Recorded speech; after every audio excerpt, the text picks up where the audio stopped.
Once upon a time, there was an English king, and he received the gift of two magnificent Harris hawks. The king was enchanted by his gift, and every morning he'd gaze out of the palace window and watch one of the hawks flying high in the sky. After a period of time, he noticed that in reality he'd only ever seen one of the hawks, and he summoned his trainer to the palace. "Why is it that I've only seen one of the hawks in the sky?" The trainer looked at him and he said, "Sire," he said, "I've got some sad news for you." He said, "As you've seen, one of the hawks, he's magnificent. He flies towards the sun, then he swoops and soars to the ground." He said, "But his brother, he refuses to leave the branch. Every time we try to get him from the branch, he gets aggressive, he's full of fear. We've called the vets, there's nothing wrong with him. We called the shamans, the magicians. We got the greatest minds in the palace to come and help us with this hawk.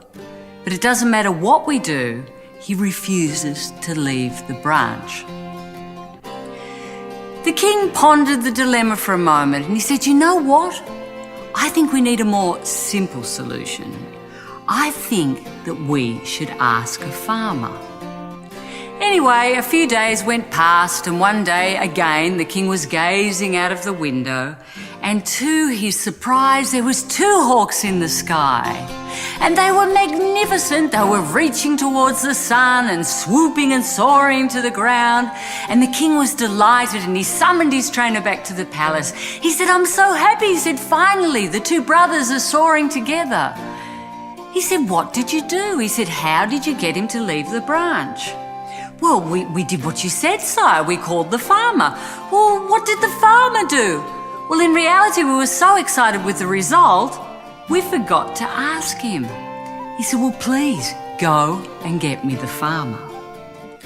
Now the farmer, he was a very humble and simple man, and when he entered the palace he was extraordinarily shy.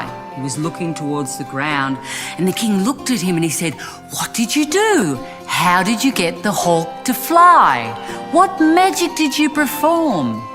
"Well, in reality, sire, there was no magic. I did something very simple. I cut the branch, and when the hawk realized that he had wings, he simply started to fly."